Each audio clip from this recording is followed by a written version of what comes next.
Mr. President, we are come to the end now of 2024, to the end of another legislative session, indeed to the end of another Congress. And before this Congress congratulates itself on finishing its legislative work next week, I must come again here to this floor and remind my colleagues that hundreds of thousands of good Americans are still waiting for this Congress to act, waiting for justice to be done in their cases. I'm talking about the hundreds of thousands of Americans who have been poisoned by nuclear radiation by their own government. I'm talking about the people of...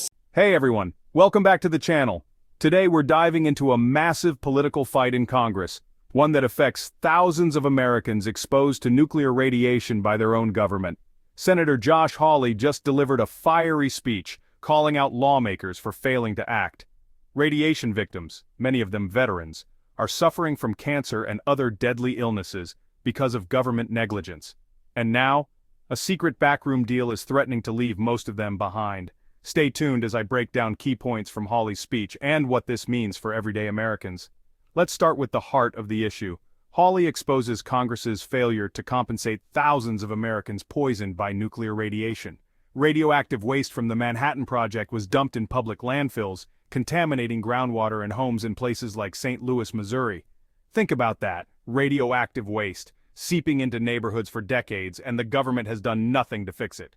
If this makes you angry, hit that like button so more people see this. This isn't just a Missouri problem. Hawley made it clear, this disaster stretches across the country. Multiple states affected: New Mexico, Arizona, Idaho, Colorado, Wyoming, Montana, the list goes on. Veterans and uranium workers left behind. These aren't just random cases. Many victims are military veterans or uranium miners who worked directly for the government. They sacrificed for national security and got radiation poisoning in return. And guess what? Not one of them has received a dime in compensation. Are you seeing the pattern here? This isn't just neglect, it's a betrayal. The Senate passed a bipartisan bill to compensate victims, but the House? Nothing. They stalled until the RECA program expired completely. Now Congress wants a last-minute Utah-only deal, ignoring 90% of the victims. This is classic Washington corruption, a secret backroom deal that picks winners and losers. And Hawley? He's not having it. He's vowing to block this shady deal, and he's putting Congress on notice. If you support what he's doing, comment justice for victims below. This isn't just a political debate. Real people have lost their lives while waiting for justice. A Missouri elementary school had to shut down because the area is still contaminated with radioactive waste. Kids were going to school on poisoned ground.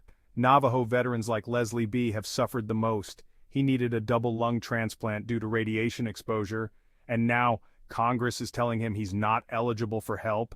Families across generations have been destroyed, like Bernice Gutierrez's family in New Mexico, where every generation has suffered from radiation-related cancers. This is more than policy, it's life or death. Hawley is taking a stand. He's promising to block any partial corrupt deal unless all victims are included. He's saying no more delays, no more backroom deals, no more ignoring Americans who have already lost so much, and I couldn't agree more. What do you think? Should Congress pass full compensation now? Drop your thoughts in the comments. And before you go, make sure to hit that subscribe button if you want more updates like this. We're covering the biggest stories that the mainstream media won't touch. Let's keep fighting for the truth. I'll see you in the next video. Subscribe now and turn on notifications so you never miss an update. Mr. President, we are come to the end now of 2024, to the end of another legislative session, indeed to the end of another Congress. And before this Congress congratulates itself on finishing its legislative work next week, I must come again here to this floor and remind my colleagues that hundreds of thousands of good Americans are still waiting for this Congress to act, waiting for justice to be done in their cases. I'm talking about the hundreds of thousands of Americans who have been poisoned by nuclear radiation by their own government. I'm talking about the people of St. Louis, Missouri, an original uranium processing site dating back to the Manhattan Project 50, 60 years ago now. The people of St. Louis did their duty proudly, patriotically, but the government didn't do right by them. What did the government do when the Manhattan Project was shut down? The government took that nuclear waste, that radioactive material, and dumped it into a public landfill. They allowed it to seep into our groundwater. They allowed it to be distributed across the region so that now in the greater St. Louis area and the greater St. Charles area, thousands upon thousands of Missourians have been exposed to nuclear waste and radiation for decades. And even as I stand here today, the radiation continues. The groundwater is still in doubt. Coldwater Creek is still contaminated. Just a few weeks ago, the Army Corps of Engineers discovered additional nuclear radioactive material under residents' homes in suburban St. Louis.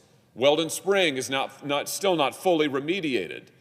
And no one, I emphasize no one in the state of Missouri has received a dime in compensation from the federal government for the decades of radioactive exposure that this government forced upon them.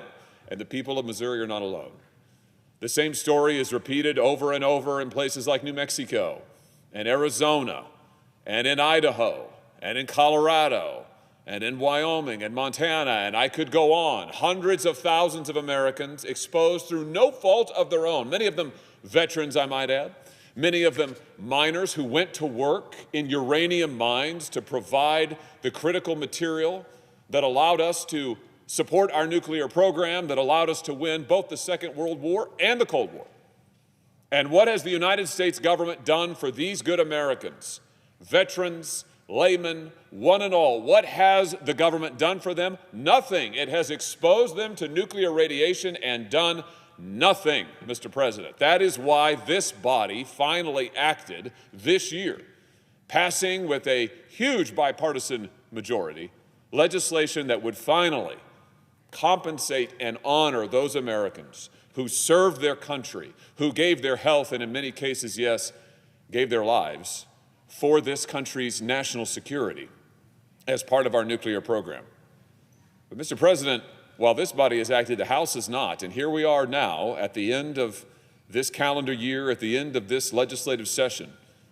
And because the House has waited, and because the House has stalled, and because the House has failed to act, the radiation exposure compensation program has now fully expired, so that no American, no veteran, no one across the country who has been exposed by the government to this radioactive waste, not a single person has been compensated for the cancers that they have contracted, compensated for the loved ones that they have lost to radioactive related diseases. Nobody. It's completely dark. No one is getting anything. And now we are told, Mr. President, that at this 11th hour after this body has passed legislation not once but twice to fairly compensate these good Americans, after this body has acted to ensure that these good Americans get the justice that they deserve, now at this 11th hour, after the House has allowed the program to expire, we are told that now House leadership is considering a backroom deal to be shoved into an end-of-the-year package next week that would select just a few counties in one state, the state of Utah, just a few counties to compensate and exclude everybody else. I cannot emphasize to you enough, Mr. President, what an offense this would be. For months now, victims have met with House leadership and negotiated with them a path forward. I have negotiated with House leadership. Many here have engaged in this effort to find a way to get the House to act and compensate these good Americans who have been poisoned. And now, at this last minute, for House leadership to be preparing, as reports indicate they are, to shove down the throats of these victims across the country a backroom deal that excludes almost all of them, is not only unacceptable, Mr. President, it is absolutely offensive. It is unjust. It is wrong.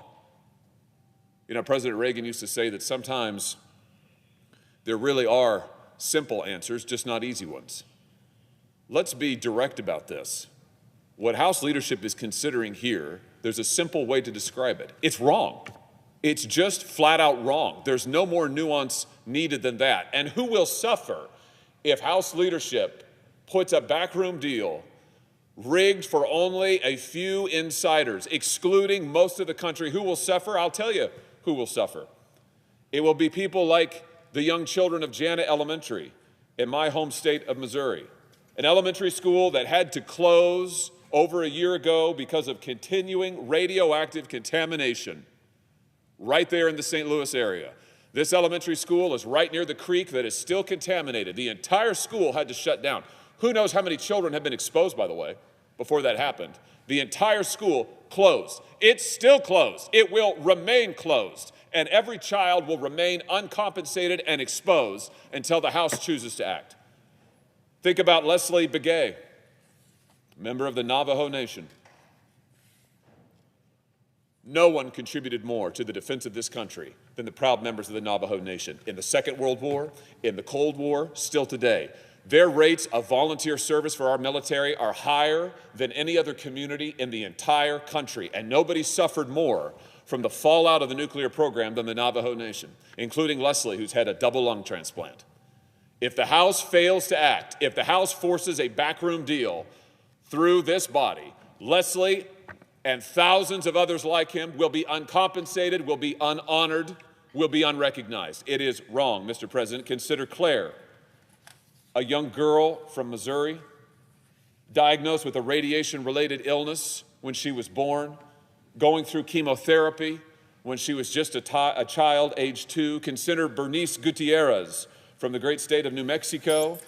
Every member of Bernice's family for 3 generations now has had cancer and multiple radiation-related illnesses because they were downwind of the original Oppenheimer tests that carried that radioactive nuclear cloud over so much of our country. Consider Zach Vizentine from the state of Missouri, born with cancer, died at the age of 2. He never had a chance, Mr. President. Why? Well, because his mother grew up along Coldwater Creek in the St. Louis region of Missouri that is still, to this day, contaminated. None of these people, none of them, have been helped by their government with the expenses, with the losses, with the pain that the government forced on them. Not a one of them. Mr. President, it is time to act, and I want to be crystal clear about this. If the House persists, if House leadership persists and attempts to force into a CR package a partial, backroom, special interest deal that excludes these good people, I will object. And if they come to this body asking for a time agreement at the end of the session to pass that package, I will object. I want to be clear about this. There is no way forward for a partial backroom deal. No way.